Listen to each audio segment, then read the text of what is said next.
Hey, good morning, guys. So welcome to this session, a net worth session. How to calculate our net worth. So this in initial this net worth calculation looks very simple, and we realize that there is not much complex thing. Just simple calculate all your asset and I'll calculate all your liabilities, and you can see your net worth. That is this simple, just a simple plus and minus thing, right? If you know Excel. But actual thing is that when we put our assets and everything in on paper, whether it is Excel sheet or in some diary as a page, or writing form, this gives a new insights to us where we are, how we can progress further. So it is very important to do this exercise. If not every quarter or every half year, or at least once in a year. So we should do this exercise minimum, or for everyone, not only those who are interested in finance and all. So everyone should do this calculation once in a year minimum. Otherwise, every quarter you can do if you are more active. So that is very important, calculating that. And this is our first step towards personal finance. So if you want to reach somewhere, right, reach to know our FIRE target or early retirement, we should know where exactly we are, how much money we have on hand, and how much we need more to reach that goal. So that clarity will come when we do our net worth calculation. Okay. So basically net worth will tell you this is a starting point where we are, from here where we want to reach. Okay. So before calculating net worth, we should understand two things: what is asset and what is liabilities. Okay. So let's come to the asset and liabilities part. Yeah. So in simple terms, if you see, assets are something which puts money in our pocket, which gives us money, right? And liabilities are something which takes out the money from us. So asset, what we call asset is like something we have a land, or if we have a property in our name, say, if we have a PPA, if we have mutual funds, those things we call assets, because those are the money which is for us when we use, when we need, we can use it. So that is assets. So hope asset points, I think, it is clear, like what is asset. So cash, if you have some cash in bank account, a stock or bond. If you have house, normally personally, I don't consider house as an asset. If you have a single house and you are living there, because we cannot sell out anytime and you go on the road. So if you have a single house and you are living in that, don't consider that as an asset. Same goes for car. If you have a car and you are using for personal use, personal use, going to office or our normal day-to-day activity, not for business purpose, then don't consider car also as an asset. These are just our, you can say, like on day-to-day operating things. So it is not adding value to our total net worth. So and most of the time these house and car are on loan, right? So more than asset, it is more kind of liabilities. House, you will be paying EMIs, so it will be sucking your money.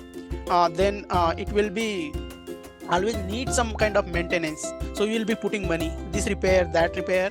So let's consider house not as a liabilities, or not as a asset, because we are living, so we are making some money or saving some money, and we are saving some money on rent. So we will not consider as a liabilities, we will not consider as a asset if we have a single home or flat and there we are living.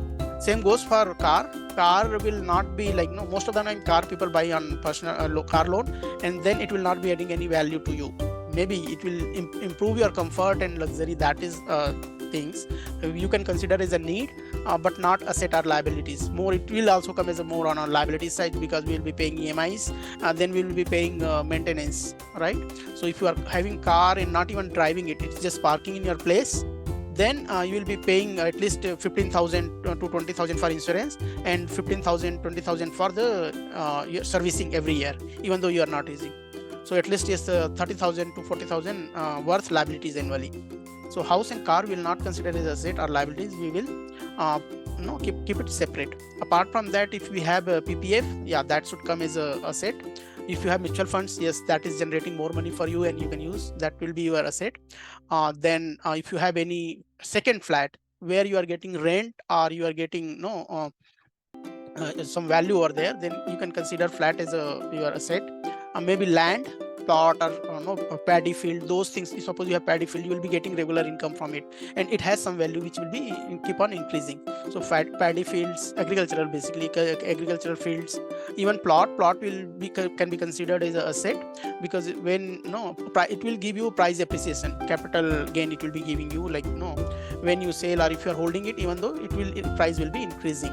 Then gold is also assets. Gold, when I say gold is asset, I'm not talking about the jewelry we have, like our mother or sisters or wife, those have no, if they have jewelry, mostly don't consider it as an asset. If you have more in the form of gold coin or digital gold, that is more like assets. Jewelry is, you can consider, but like mostly they will be deducting a lot of money. So if you have excess jewelry, yeah, you can consider that as a asset, but not that is like we should not buy more jewelry considering that as a asset. That is the whole point, because while buying you will be paying a lot of tax, while selling you will be paying a lot of tax. So we should have a minimum assets in the form of gold jewelry. If you want to accumulate some or invest some money as an asset in gold, then consider buying the physical gold coins or digital golds. So that is the one. Coming to the liabilities part, what we consider liabilities is like our home loan, biggest liabilities if we have home. So home loan is the one liabilities. Then car loan if you have, then we have a personal loan, then that is another liabilities. Maybe some of us will have an education loan, so that is another liabilities. So yeah, coming to the next part. Yes, so this calculator kind of thing I have created to just give you overview, like how we can calculate our asset and liabilities. This, as I told in the beginning, right, this we should consider doing every now and then, like once in a quarter or once in a 6 months, we should do this calculation. Okay, so this will give us actual picture where we are, how much money we are putting where. So this will help you to diversify or rebalance your portfolio also. Okay, so if you get any question or anything, you can put in the chat. So as in the previous section, right, this section we are seeing asset and liabilities. I have listed down here. So asset, what we consider is EPF, employee provident fund. If we have some money, if we are employed, and definitely if you are employed, we will have some money in our EPF account. PPF is that we open on ourselves. On PPF normally we get 7 to 8% compounded returns, and that is EEE. EEE means it is exempted, tax exempted while investing, and while withdrawing it is exempted, like accumulation or total amount is exempted from the tax, and then whatever, like during the period, that principal amount is also exempted. So they call it triple EEE, exempted, before, during and after. Then NPS is another good asset class where we should put, and this give you benefit of equity market also, and at the same time, apart from your ATC 150 lakhs limit, it gives another 50,000 of tax rebate. So if you are an employee, you are putting your employee provident fund, that is good, but make sure you put extra 50,000 in NPS. So it will give you tax benefit as well as equity benefit. Like it will not be linked like fixed like 7% or 8% like your PPF or EPF. It is market linked, and over the period of time we have seen it has given around 10 to 12%, and it is quite safe. Okay, so these things you put. And other benefit of these three class, right? Normally, if people goes in the matrimonial issues or something, then this cannot be associated as a maintenance or you are asset to the wife.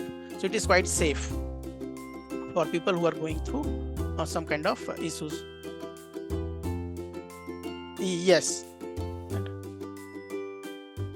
Yeah, but it will be useful. So yes, NPS amount we will be considering, because we will not be using for our day-to-day. But at the end, in case of emergency, right, losing of your retirement, basically we are targeting for fire, right, retire our early retirement. So when we retire, that time we can withdraw this money. So yes, NPS we can consider fully for assets. Then gold, as I said, gold is a good asset. It has good liquidity. So it is always advisable or advised that you should keep some portion, 5% or 2% or 1% amount in the form of gold of your total investment. Okay, what is ideal amount or ideal percentage? That depends on your portfolio and your personal risk appetite. But keeping some amount of your investment in the form of gold is that there are two benefits. One, it is hedged. So overall market goes up, right? Market, the gold will go slowly, or if market goes down very fastly, then gold price get increases. So it works as a hedge against your investment in the market. So that is one benefit. Other benefit of gold investment is that it has high liquidity. So like you remember that Corona kind of situation, right? Where our all money, PPA, NPS, we cannot withdraw. But gold we can immediately liquidate. If you go even 2 in the night, right, to any goldsmith shop and you will ask that, give me money for this gold, then they will arrange somehow. So gold is considered good investment, and some portion we should keep because of its hedging property. And other is that it's a liquidity property that we can liquidate immediately. Land we cannot sell if there is emergency, right? So but gold we can sell. So that is the thing. Then real estate, then mutual fund. Mutual fund, yes, normally real estate gives around 10%, 8 to 10%, and it's a very like place to place and time when you have invested. So real estate normally less in liquidity, you cannot liquidate immediately, and it sometimes gives multi-fold returns. If you have say you have bought the land and nearby some company comes, some road development happens, so sometimes this real estate gives multi-fold returns. So we should consider keeping some amount in real estate. And real estate, when I say, it could be in the form of second house, second flat, or it could be in the form of business property, like you bought some shop and you rented it out. So commercial basically, right? So if you have real estate in the commercial form, that is very good. Even from house, compared to house, this commercial shops gives more return. That what you call rental yield, right? So business real estate have a more rental yield compared to house. So that is the thing. Then mutual fund, obviously mutual fund is now very easy to invest, and it has that SIP mode. If you are putting it, it will have the balancing out the risk and volatility. So mutual fund, normally I go for SIP mode, and it is considered good asset, and you should put mostly in SIP mode. If you see the 5 to 7 years time frame, normally mutual fund gives you around 14 to 15%. Like there are different category of mutual fund, that large cap, small cap, and mid cap. So you can consider around 15 to 16% compounded return, right? CAGR mutual fund gives. Then comes stock investing can give you very good returns, very high returns, but it needs time and effort. Okay, when I said stock investing, I'm not talking about the intraday or day-to-day trading. I'm talking about investing for long term, 3 to 5 years, 10 years, like that. And that is completely different ball games. Like you should have some skill and knowledge, some prior training, then only you can make money in the stock market. At least some basic understanding you should have. Then bonds you can buy the government bond or that SGB, right, sovereign gold bond, that kind of thing. Then FD is another assets. Normally as an investor or growth investor, we avoid FD. For certain purpose we keep FD, that we can talk later, but yeah, FD we consider asset class. Then our normal saving accounts, some people have multiple saving account and some money is lying there, you can consider that your asset, right? Then flat and house, as I said, if you have more than one flat or house, you can consider that as a asset. Then agriculture field, like if we belongs to that village background, if we have come from the village, definitely we will have some ancestral property in the form of agricultural land, right? So that also we consider as our asset. Let me pause for a second and ask you, do you have any other asset class in mind which we can consider as an asset? You can unmute and tell, or you can put in the chat. Salary comes in under what bracket? So salary normally we don't consider as an asset. It's our normal day to operations thing, right? If we are saving some money out of salary, that we consider as an asset, and that goes here in EPA, PPF, NPS and all, right? So from salary, what we save and put in this category, that is asset, but not our normal regular salary. Basically out of salary only we are investing in these categories, right? So Okay. yeah. What about insurance? Insurance, if you take insurance, especially nowadays with ULIP and all that, that is considered an asset. Yes, insurance we should consider as an asset because it saves big time when we go on emergency. So our accidental insurance like health insurance and life insurance. When I say life insurance, I'm talking about term insurance that we should consider as our asset. So whatever premium we are paying annually, that we can consider as our asset.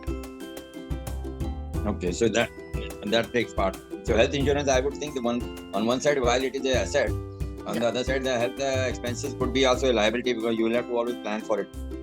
So that also comes under liability. On for I think not. We should not consider liabilities. I feel that is more on insurance is like health insurance and term insurance are more kind of asset because we are protecting our money from unforeseen events. So insurance is considered under assets. Okay, I can say yeah. You mean to say the premium is asset, but it is we are paying for that, but shouldn't it go as a liability that because these are our expenses actually? No, you are talking in terms of budgeting. Budgeting is totally different where we take care of our regular day-to-day expenses and all. So insurance is ultimately we are putting money there, but it is we are saving for our emergency, right? It will have some value. Health insurance, suppose we are giving some 5,000, 10,000 annually, then you are getting cover of some 1 CR, 50 lakhs, 25 lakhs, right? So it will insurance we consider as an asset because in case of emergency, it will protect your this money, these savings. If you don't have insurance and you met with accident, then you will be withdrawing some money from here, right? So that's why insurance is considered in the assets. So whatever annual premium you pay, we can keep it. Health and life, or I will say term. When we say life insurance, that comes as a ULIP thing, endorsement plan. So endorsement plan, another thing is that we should not buy life insurance which have a life insurance plus premium giving you back or maturity amount giving you back. Avoid putting money in endorsement plan or life insurance or ULIP where you will be paying premium and at the end you will be getting money. So that kind of plan we should avoid. Okay. So sometimes MGTOW we say that you don't need term insurance because you don't have dependent. But during the seminar, right, some people has come up with another logic or thought saying that if you have term insurance and nobody with you to take care of you, maybe some people will come to you and help you or associate with you because of that term insurance. So that logic has also come into that ICMI. I think I cleared your doubt, Akash. Otherwise, we can talk personally offline. So that insurance thing clear, right? Any other asset class we can think of which comes under assets? EPF, NPS, gold, real estate, mutual fund, stocks, bond, FD, saving, flat, agriculture, land, insurance. Yeah. Suppose sorry, go ahead. Yeah, suppose we deposit it in Sukanya Samriddhi Yojana, will we get some benefit in our maintenance cases like, for example, we do get in case of PPF, NPS? No, that is separate discussion we will take because this meeting will over in another 10 minutes. So I want to cover like this. You can ping me in WhatsApp and we can talk. There are some benefit and there are some disadvantages of Sukanya Samriddhi. So I will tell you that. You can ping me in WhatsApp and we can connect. So let's come to the liabilities. One more person have, I think, question. Actually, IP rights, royalties, and the trade secrets, all this come under. Royalty comes. Royalty and patents comes. Patents. The trade secret. Yeah, trade secret. I don't have much understanding or knowledge on that, but yeah, that could be coming. Okay, royalty comes, but royalty and patents comes, but I think very few people have that in our association or people who are at our middle class category. So that's why I had not put, but royalty has come. I know a couple of people who gets royalty from their patents. Like Anil sir has some royalty, like patent. I don't know whether he get royalty or not, but he has some patents. Like Joy Boss have some patents from our group, and then Safiz Babu have some patents. So a lot of people have patents.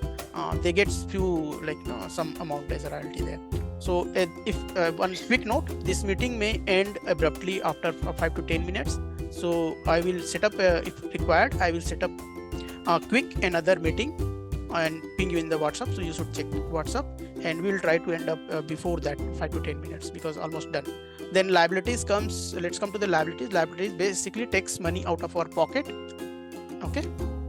So if you see car maintenance, home maintenance, those things takes out money. That's why home loan and car loan or personal loan, these things I have kept in liabilities. So education loan, if we have taken education loan, that is our liabilities. Home loan, personal loan, we should very much avoid personal loan until unless it's an emergency. Then our credit card bills, if you are accumulating more than 1 month you have not paid, that amount should be considered as your liabilities. Like regular, if you have money, say 10,000 and you are spending 5,000, 6,000 from your credit card, that is okay, that we should not consider as a liabilities. If you have huge accumulated credit card amount, then we should consider that as a liabilities. Goodwill loan, one second.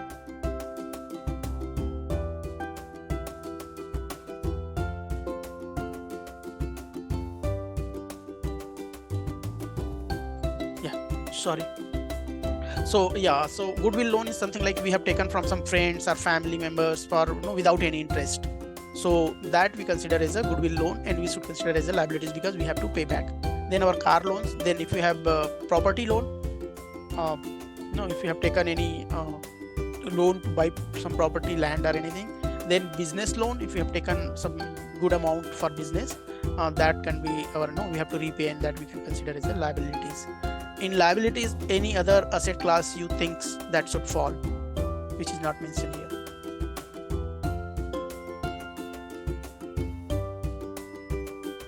So this house rent and all, it will come under budgeting only? House rent you are getting? So budgeting? No, paying. Those we should, that is our need and wants kind of category, right? So let's consider that in budgeting. You will get more clarity on the budgeting session. I will try to have that session. So yes. So yeah, I think these are the one, and simple exercise we can do if you want. Anyone want to calculate or expose their total asset? Otherwise, I have taken one of my students' asset. This is like someone who has attended my class. That is more kind of realistic his asset. So he has mostly ancestral property. He's not employed and he's dependent on that parental property kind of thing. So that is the set. He doesn't have any EPF, he doesn't have PPF and PF because he's not employed. Then his from mother side, he has worth 7 to 10 lakhs worth of gold. Then real estate. So other thing in this Excel, right? Suppose you have multiple real estate property. So he has say 2 assets, 2 plots. So you can calculate all overall like this. Okay, real estate. Then mutual fund. He has some like 5 lakhs worth of mutual fund. Stocks he have around 5 lakhs, and bond he doesn't have. FD he have around 2 to 3 lakhs. Then saving account 5 lakhs around he has. House he has another flat. So he has one house, another flat. So you can consider that as asset. So for time being we had both his flats are not in loan. Okay, so we have considered both as a asset. But if you are living in the house, then we should avoid considering that as asset because we need a minimum one house to live.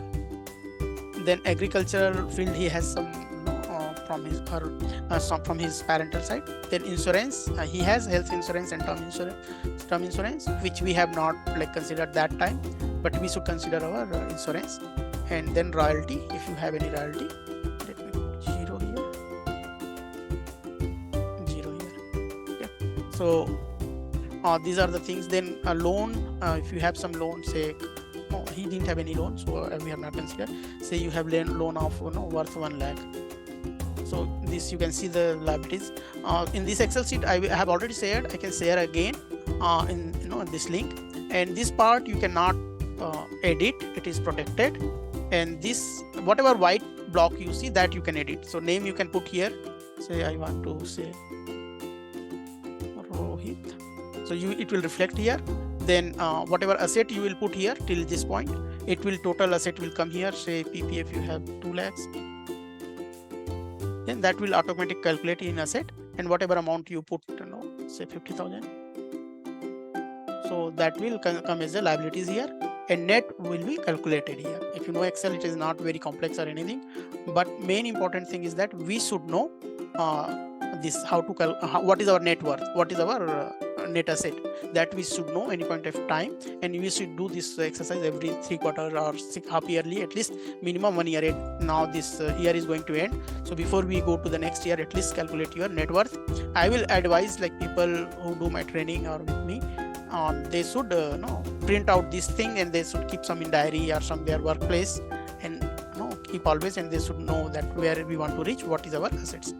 We can talk later more on like how to minimize, which kind of loan we should take, which we should not take, how to minimize loans, how to increase assets and all in our training.